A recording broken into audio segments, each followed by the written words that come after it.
आधी रात के बाद 2:30 बजे 10 मई 2025 इस्लामाबाद में पाकिस्तान के प्रधानमंत्री शहबाज शरीफ के घर की खामोशी को एक फोन कॉल तोड़ देती है। लाइन पर हैं पाकिस्तान के आर्मी चीफ आसिम मुनीर। उनकी आवाज में दहशत और बेचैनी है। जनाब, चकलाला पर हमला हुआ है।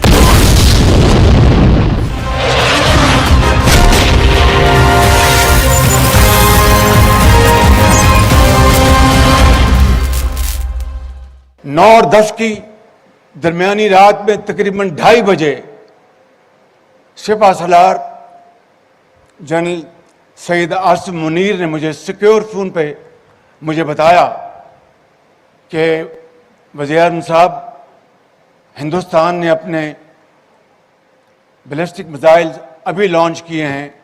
एक नूर खान एयरपोर्ट पे गिरा है और कुछ और दूसरे इलाकों में गिरे हैं।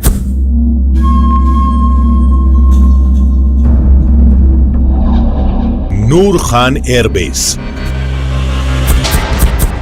पाकिस्तान का सबसे अहम एयरबेस चल रहा था।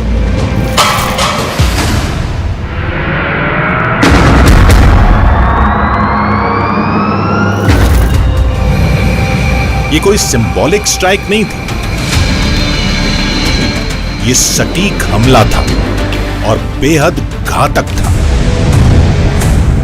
भारत ने वो कर दिखाया जो पहले कभी सोचा भी नहीं गया था। It was building up. ये सब कुछ 22 अप्रैल को पहलगाम में हुए हमले के बाद धीरे धीरे इसका माहौल बनता गया था। मुझे लगता है कि बाकी सबकी तरह मुझे भी यकीन था कि भारत की तरफ से ये जवाब जरूर आएगा। But the symbolic nature. नूर खान और फिर सरगोदा पर हमला प्रतीकात्मक रूप से बहुत अहम था। बाकी ठिकाने तो सामान्य ऑपरेशनल बेस थे, लेकिन ये 2 ठिकाने रणनीतिक तौर पर रावलपिंडी के पास होने की वजह से बहुत मायने रखते हैं। In terms of proximity to Rawalpindi, That the bases have been struck with such precision and such... इन ठिकानों को इतनी सटीकता और बड़े स्तर पर पूरे पाकिस्तान में अलग अलग जगहों पर और रणनीतिक रूप में अहम ठिकानों को निशाना बनाकर मारा गया, जो एक गेम चेंजर था। That is what was, game changing. Noor Khan airbase Pakistan के वीआईपी ट्रांसपोर्ट प्लेन, खुफिया एसेट्स और स्पेशल एयर यूनिट्स का ठिकाना। दशकों तक ये जगह परमाणु ठिकाने की आड़ में सुरक्षित थी, लेकिन ऑपरेशन सिंदूर ने इस सोच को पूरी तरह बदल दिया। जो शुरुआत में आतंकियों के अड्डों पर हमले से शुरू हुआ, वो इस एक्शन से सीधा रावलपिंडी के लिए एक कड़ा संदेश बन चुका था। हम दशकों से न्यूज की एंकरिंग कर रहे हैं, पहले भी जंग और तनाव कवर कर चुके हैं, लेकिन हमने ऐसा पहले कभी नहीं देखा। जैसे न्यूक्लियर पॉलिसी को नए सिरे से लिखा जा रहा था। एक देश को जो आतंक का पनाहगाह है, उसे खुलकर चेतावनी दी जा रही थी। हम इतिहास को अपनी आंखों के सामने बनते हुए देख रहे थे। यह 1971 के बाद पहली बार हुआ था। पाकिस्तान की एयर पावर पूरी तरह से बर्बाद हो चुकी थी। एयर डिफेंस की कमजोरी बेनकाब हो चुकी थी। इसने पूरी दुनिया को चौंका दिया। अब दुनिया को यह समझना होगा कि आतंकवाद की कोई भी वारदात अब युद्ध मानी जाएगी और उसका कड़ा जवाब मिलेगा। अब यही नया नियम है। पश्चिम को यह बात और ज्यादा गंभीरता से समझनी होगी, क्योंकि अब तक पाकिस्तान को हथियार देते रहे हैं और अब चीन भी दे रहा है। अगर दुनिया वाकई आतंकवाद को लेकर गंभीर है, तो उन्हें इसके केंद्र यानी पाकिस्तान पर ध्यान देना होगा और कड़ी कार्रवाई भी करनी होगी। दुनिया की सबसे ताकतवर सेनाओं में से एक 11 अलग अलग जगहों पर एक साथ हमला कर पाना और फिर हर जगह सफलता पाना, ये पहले कभी नहीं हुआ था। जब एक साथ 11 एयरफील्ड्स पर हमला हुआ, तो वो ये पल था जब पूरा सैन्य और राजनीतिक ढांचा हिल गया होगा। 9 मई की रात जैसे जैसे बीत रही थी, 10 मई की सुबह कुछ ऐसा लेकर आई जिसकी पाकिस्तान में सेना की रणनीति बनाने वालों ने कल्पना भी नहीं की थी। भारत की एयरफोर्स बिना रुके पूरी ताकत से दोबारा हमला कर चुकी थी और इस बार पहले से भी कहीं ज्यादा घातक हमला था। I think when the strikes went on to the 11 airfields at the same time, that was one time their entire political military structure would have actually crumbled. They tried. उन्होंने पूरी कोशिश की, लेकिन हमारी तरफ कोई बड़ा नुकसान नहीं हुआ। इससे साबित होता है कि हमारी डिफेंस कितनी मजबूत है और हम कितनी अच्छी तरह से जवाब दे पाए। Integrated in our overall capability to defend. पहली स्ट्राइक ने नूर खान एयरबेस को निशाना बनाया था, लेकिन बात यहीं खत्म नहीं हुई। कुछ ही घंटों में पाकिस्तान के सबसे अहम मिलिट्री ठिकाने एक एक कर टारगेट किए गए। मुरीद, रफीकी, सरगोधा, ये वो एयरबेस हैं जिन्होंने 1971 के बाद कभी जंग नहीं देखी थी और ये ताबड़तोड़ सटीक बमबारी का निशाना बन रहे थे। जैसे समय के साथ एक अनकहा समझौता हुआ था कि इन हवाई अड्डों को नहीं छेड़ा जाएगा, लेकिन अब वो अनकहा समझौता धूल में मिल चुका था।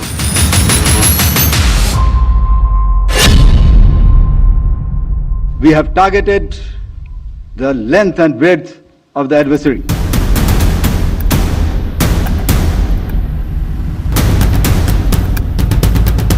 We will not submit to nuclear blackmail anymore, and that we will not make a distinction. अब हम परमाणु धमकी से नहीं डरेंगे और हम आतंकवादी और उसे समर्थन देने वालों में फर्क नहीं करेंगे। अगर कोई हमला होता है तो हम मानेंगे कि वो पाकिस्तान सरकार या उनके समर्थन से हुआ है। ये भारत की नई नीति है जिसे दुनिया को समझना होगा, क्योंकि हमने जमीन पर ये करके दिखा दिया है। Because we have demonstrated it on the ground. In terms of जहां तक इस नए सिद्धांत की बात है, तो ये हमारे तरफ से एक बहुत संयमित कार्रवाई थी। अगर हम पूरी तरह से युद्ध के लिए तैयार होते, तो जो हमले हमने 10 तारीख को किया, वो हम 8 तारीख को भी कर सकते थे। morning we would have done on 8th. Islamabad में चिंता अब डर में बदल चुकी थी। थके हारे प्रधानमंत्री शहबाज शरीफ सुबह 4 बजे एक आपातकालीन सुरक्षा बैठक में पहुंचे। एक के बाद एक रिपोर्ट्स आती गईं। पाकिस्तान के एयरबेस लगातार निशाना बनाए जा रहे थे। करीब दर्जन भर ठिकानों पर बहुत ही प्लानिंग से हमले हुए थे।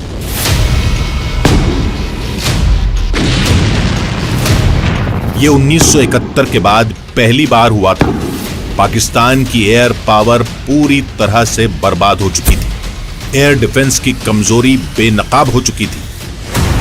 आसिम मुनीर ने वो स्वीकार किया जिसे अब छिपाया नहीं जा सकता था। ये कोई छोटा मोटा झगड़ा नहीं था, ये भारत की नई मुहिम थी। संदेश साफ था, छेड़ोगे तो सिर्फ छोड़ेंगे नहीं, बल्कि कहीं का नहीं छोड़ेंगे। थरथरा रहे पाकिस्तान की हवाई सीमाएं अब उसकी रक्षा नहीं कर पा रही थी। अब इससे इनकार करना मुश्किल था कि भारत ने पाकिस्तान की फौज को जबरदस्त तरीके से चोट पहुंचाई थी और मुनीर की सेना की फजीयत हो चुकी थी। So while they have been trying for 4 years to do something, पिछले 4 सालों में वो कुछ करने की कोशिश कर रहे थे, लेकिन ये एक गलती या हद से ज्यादा बढ़ने की कोशिश। उनके लिए ये उल्टा पड़ गया और जब बात उल्टी पड़ी तो वो सीधे अमेरिका के पास भागे। where have they gone? They went running to Uncle Sam. And though this is as clear as signal, अब ये एकदम साफ संकेत है कि अगर उन्होंने अगली बार ऐसी कोई हरकत की तो नतीजे और भी बुरे होंगे। उन्हें पीछे हटना ही होगा, लेकिन लगता नहीं कि वो ऐसा करेंगे। from the brink, I don't think so they will. 7 मई आधी रात के बाद 1 बजे ऑपरेशन सिंदूर शुरू होता है।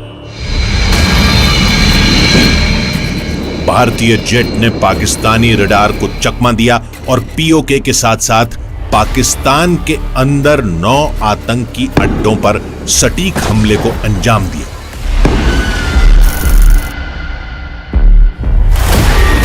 बहावलपुर, मुरीद के, मुजफ्फराबाद, भिंबर, गुलपुर, सियालकोट, चकमरू, कोटली और बाग।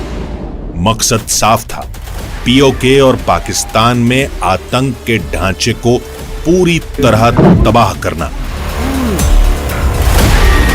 पहलगाम अटैक के बाद 2 हफ्तों तक हम इसी पल का इंतजार कर रहे थे। हमने रातों रात कंटिंजेंसी टीमें तैनात कर दी थी जो लगातार अलर्ट पर थी, और उन्होंने सबसे पहले ब्रेकिंग न्यूज दी। इस बार की स्ट्राइक बिल्कुल सोची समझी थी। जो हुआ वो किसी ने नहीं सोचा था। बालाकोट के समय प्रूफ की जो बहस हुई थी, इस बार कोई शक की गुंजाइश ही नहीं थी। कुछ ही मिनटों में हमें बहावलपुर में जैश ए मोहम्मद के ठिकानों पर हुए हमले की पहली तस्वीरें मिल गईं, और यही वो पल था जिसने उस रात को इतिहास बना दिया। सिर्फ 40 मिनट के अंदर आतंकवादियों के कई लॉन्च पैड के साथ ही जैश और लश्कर के हेडक्वार्टर तबाह कर दिए गए। लेकिन यह सिर्फ पहलगाम के जवाब में बदले की कार्रवाई नहीं थी, यह भारत की सैन्य नीति में एक बड़ा बदलाव था। बालाकोट के समय सिर्फ एक आतंकी ठिकाने को निशाना बनाया गया था, लेकिन इस बार पीओके से पाकिस्तान तक आतंकियों के अहम ठिकानों को तबाह कर दिया गया था। यह कहीं ज्यादा ताकतवर हमला था और उतना ही खतरनाक। 100 से ज्यादा आतंकियों का खात्मा किया गया, जिसमें जैश, लश्कर और हिजबुल मुजाहिदीन के टॉप कमांडर शामिल थे। Till their drones came, started उन्होंने तब तक इंतजार किया जब तक उनके ड्रोन और लैट्रिन म्यूजिशियंस ने हमला शुरू नहीं किया। शुरुआत में हमने सिर्फ सीमा के पास उनके रडार को निशाना बनाया था। फिर दूसरी रात को और हमले हुए, कुछ और एयर डिफेंस रडार टारगेट किए गए, और फिर जब बाकी एयरफील्ड पर हमला हुआ तब जाकर असली जवाब दिया गया। ये दिखाता है कि हमने कितना संयम बरता। the kind of restraint that was exercised. What people don't understand is this. लोग ये नहीं समझते कि इतनी बड़ी कार्रवाई में तनाव को काबू में रखना कितना मुश्किल होता है। जो कंट्रोल हमारे नेताओं और सेना ने दिखाया वो वाकई हैरान करने वाला है, और मैंने खुद वॉर गेम में इसे कई बार देखा है। I am surprised having war gamed this so many times. Bharat की रणनीतिक और सैन्य ताकत अब दुनिया के सामने खुलकर सामने आ चुकी थी। ऑपरेशन सिंदूर को एक नया रूप मिला जब प्रेस कॉन्फ्रेंस में 3 नाम सामने आए। Colonel Sofia Qureshi, wing commander Vyomika Singh और विदेश सचिव विक्रम मिस्री। भारत ने दुनिया को बताया कि पाकिस्तान में आतंक दिल पर वार किया है। सबूत दुनिया के सामने है।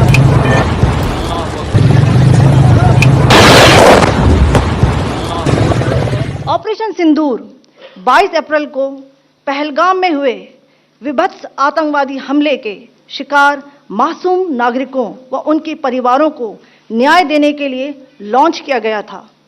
इस कार्रवाई में 9 टेररिस्ट कैंप्स को टारगेट किया गया और पूरी तरह से इसे बर्बाद किया गया। 22 अप्रैल 2025, पहलगाम, जो अपनी खूबसूरती के लिए जाना जाता है,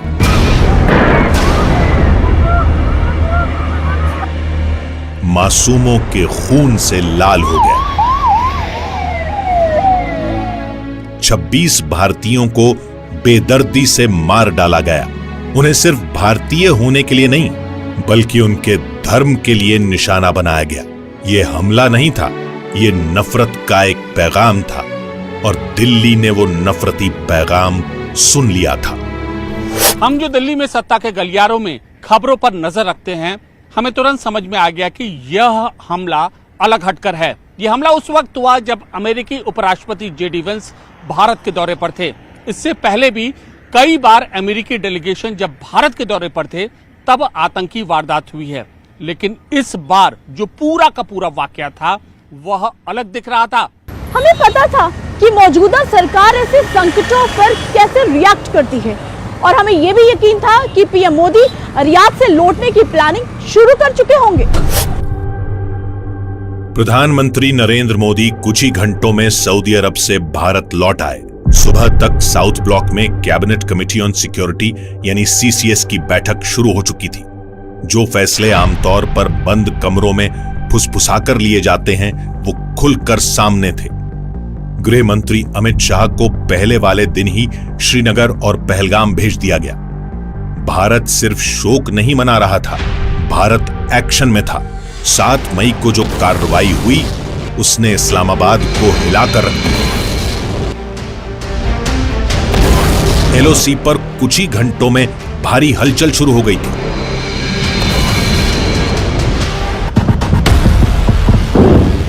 पाकिस्तानी आर्मी ने इंडियन बंकर्स पे लगातार फायरिंग की और केरन एरिया में अभी तकरीबन 4 मकानों में आग लगी है और काफी सारे मकान जो हैं वो डैमेज हुए हैं। कहा था केंद्र सरकार ने सुरक्षा तंत्र को मजबूत करेंगे और जिस तरीके से उन्होंने पहलगाम में मारा है उसी तरीके से वहां जाके मारेंगे और आज वही हुआ है। भारी तादाद में नुकसान जो है वो पाकिस्तान का हुआ है। भारत की ओर से स्ट्राइक हुई है, हमें ऐसे धमाकों की आवाज हमें लगातार सुनने को मिली है। देखिए ये अगर आप पहाड़ी देख सकते हैं, ठीक इसके पीछे लाइन ऑफ कंट्रोल का इलाका और वहां से लगातार पाकिस्तान की नापाक हरकतें जारी हैं। 8 मई की शाम पाकिस्तान ने जवाबी कार्रवाई में ड्रोन और मिसाइल अटैक की कोशिश की। निशाने पर थे भारत के 14 सैन्य ठिकाने, लेकिन हर एक हमले को भारतीय डिफेंस सिस्टम ने नाकाम कर दिया। इंटीग्रेटेड डिफेंस ग्रिड और S-400 सिस्टम ने बेहद सटीक काउंटर अटैक से पाकिस्तान के हर हमले को हवा में ही नेस्त नाबूद कर दिया। तीनों सेनाओं के प्रमुख एक स्पेशल कंट्रोल रूम से इस पूरे डिफेंस ऑपरेशन को लीड कर रहे थे। अब ये भारत का अपना आयरन डोम बन चुका है। ऑपरेशन सिंदूर के कुछ मिनट बाद ही हम सब वॉर जोन से रिपोर्टिंग करने के लिए दिमागी तौर पर तैयार थे, लेकिन जो हमने देखा वो हमारे रिपोर्टिंग के करियर में यहां पहले कभी नहीं हुआ था। जब बॉर्डर और लाइन ऑफ कंट्रोल पर हलचल तेज हो रही थी, दिल्ली में डिप्लोमैटिक हलचल बहुत तेजी से चल रही थी। विदेश मंत्री डॉक्टर एस जयशंकर ने सऊदी अरब और ईरान के विदेश मंत्रियों से मुलाकात की। संदेश सीधा था, भारत जवाब दे चुका है।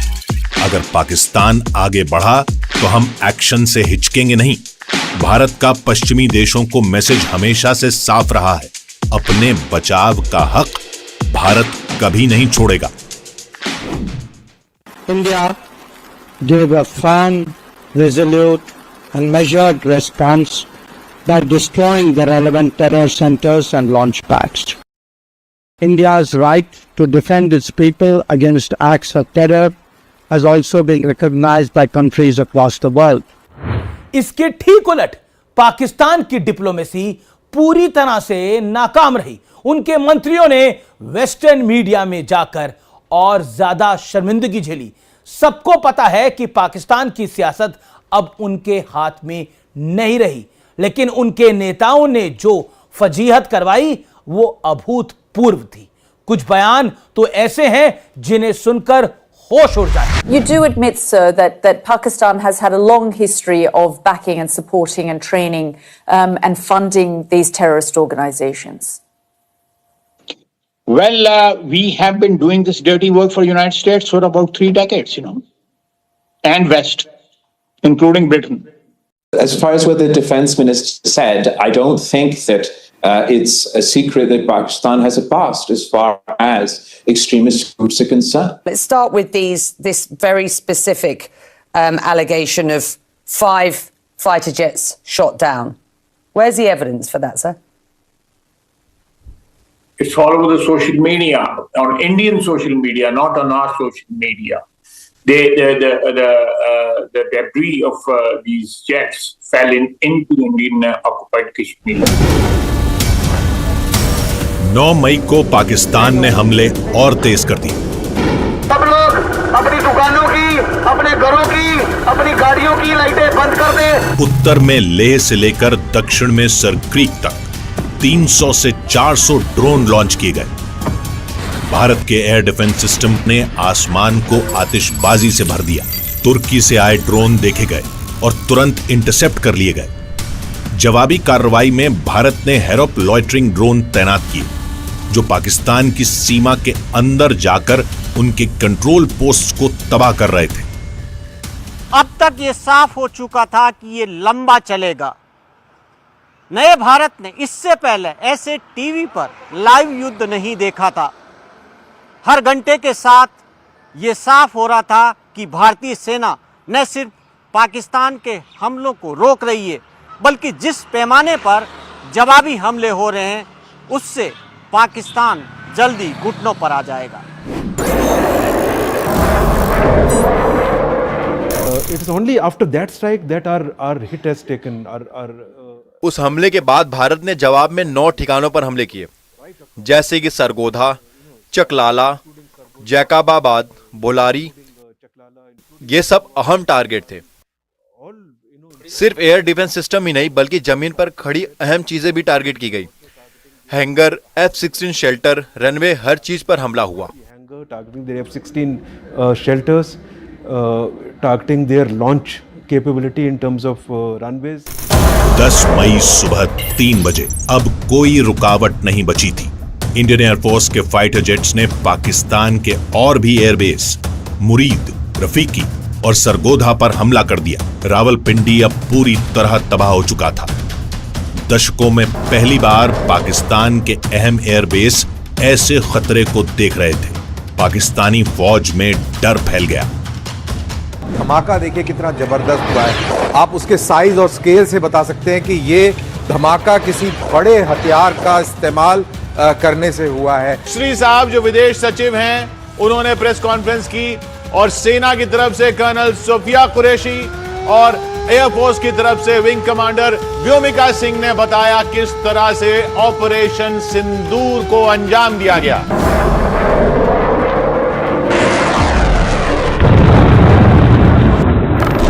लेकिन जो हमला पाकिस्तान को पूरी तरह झुका गया वो था सरगोधा एयरबेस पर किया गया सटीक प्रहार। सरगोधा की लोकेशन केरन हिल्स के पास है, जो पाकिस्तान का न्यूक्लियर वेपन स्टोरेज जोन माना जाता है। जैसे ही हमला हुआ, पाकिस्तानी मिस इंफॉर्मेशन मशीनरी चालू हो गई। अफवाहें उड़ाई जाने लगी कि न्यूक्लियर लीक हो गया है, लेकिन जल्द ही इन सब बातों को सिरे से खारिज कर दिया गया। फिर भी यह ऑपरेशन का टर्निंग पॉइंट था, जिसने पाकिस्तान के मजबूत बताए जाने वाले रेजिस्टेंस को पूरी तरह तोड़ दिया।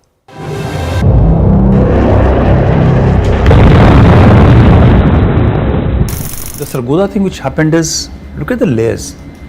You had the Chinese layer to observe. You had all the Sargodha में जो हुआ उसमें देखिए कितनी परतें थीं। चीन की निगरानी थी, निजी सैटेलाइट इमेजरी थी, कई एशियाई सिस्टम्स जानकारी भेज रहे थे, यहां तक कि वहां कुछ अमेरिकी संसाधन भी थे जो पहले से आगाह करने के लिए लगाए गए थे। also to forewarn. पाकिस्तान के डीजीएमओ ने रिक्वेस्ट की, बात शुरू की, वो आगे बढ़े और उसके बाद ये फैसला लिया गया कि चलिए सीज फायर किया जाएगा। जब भारत ने पाकिस्तान के 11 एयरबेस को बर्बाद कर दिया तो रावलपिंडी में बैठा वो शख्स जिसे पाकिस्तान की सुरक्षा का जिम्मा मिला था, एक बंकर में छिपा हुआ था। उसके करीबी अफसर उसे बता रहे थे कि उसकी फौज कितनी शर्मिंदगी झेल रही है। कई सैनिक मारे जा चुके थे, एयर डिफेंस सिस्टम बर्बाद हो चुका था, फौज का हौसला मिट्टी में मिल चुका था। आखिरकार उसने झिझकते हुए सफेद झंडा लहराया। पाकिस्तान के डीजीएमओ ने सीज फायर के लिए कॉल किया। भारत का मिशन पूरा हुआ, पाकिस्तान ने हार मान ली। हमारी कवरेज का ये सबसे बड़ा पल था। हमारे सिक्योरिटी एडिटर मनोज गुप्ता इस ऑपरेशन की कवरेज को देख रहे थे और वही सबसे पहले ये जानकारी लेकर आए कि पाकिस्तान ने भारत की हॉटलाइन पर कॉल करके सीज फायर की मांग की है।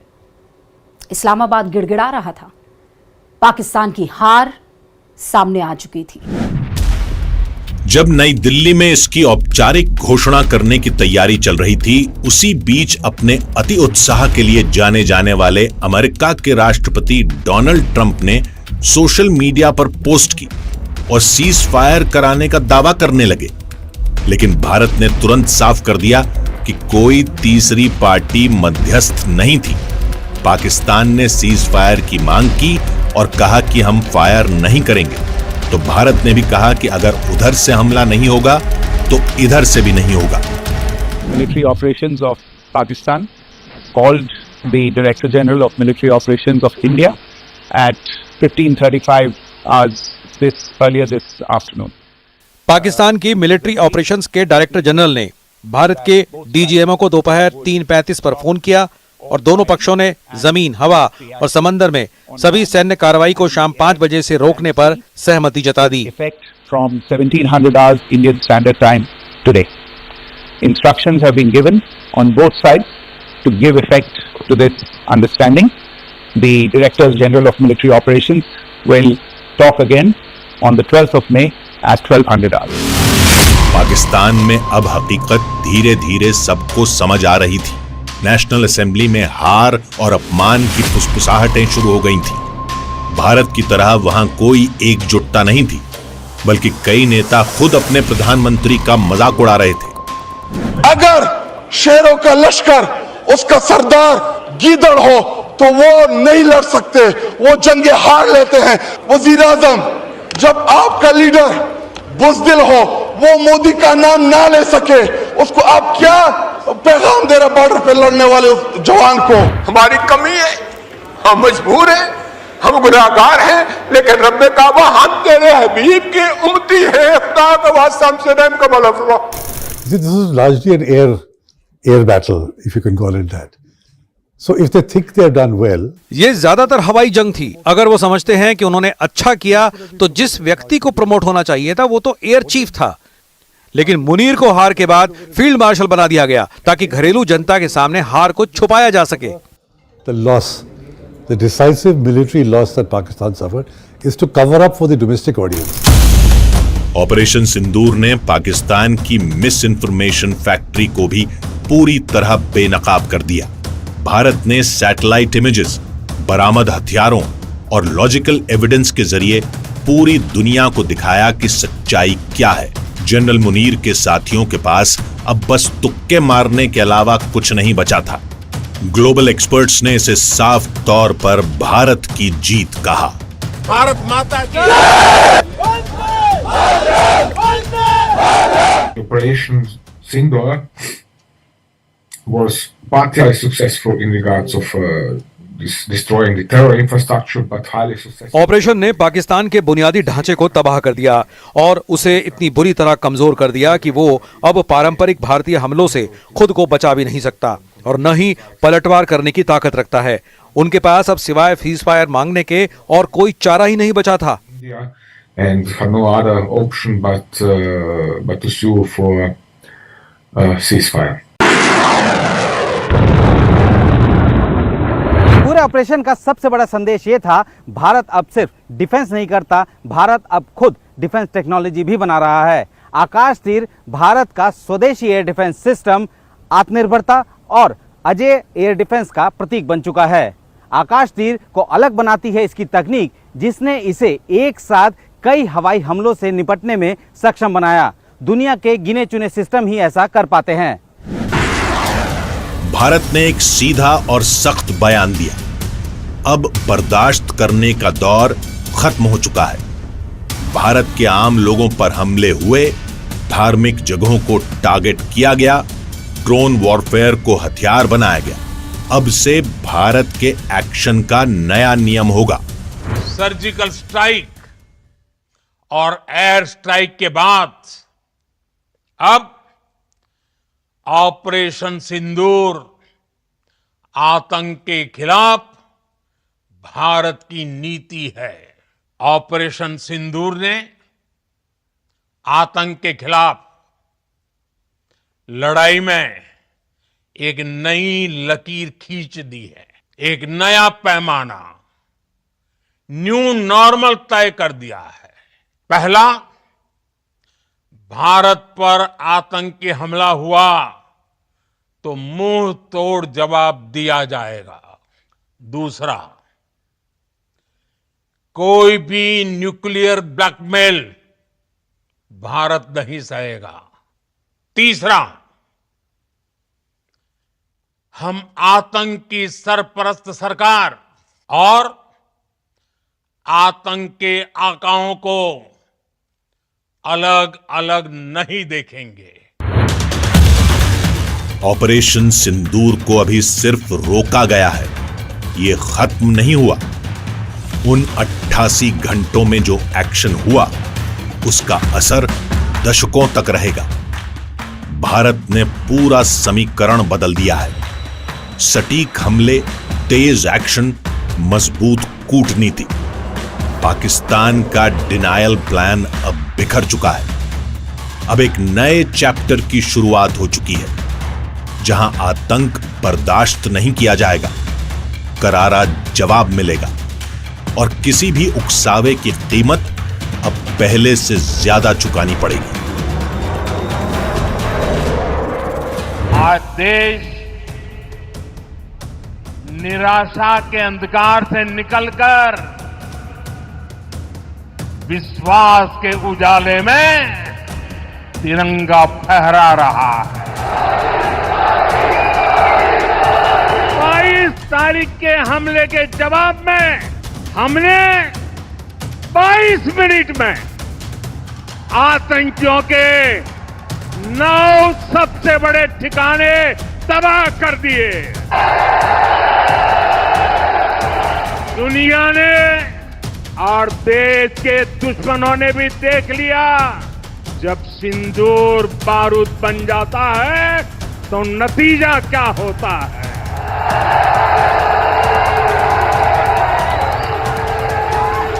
और आर्मी के सभी जाबाजों,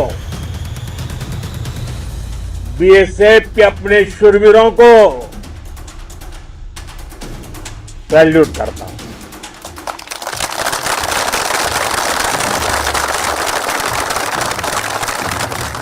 आपके पराक्रम की वजह से आज ऑपरेशन सिंदूर की गूंज हर कोने में सुनाई दे रही है।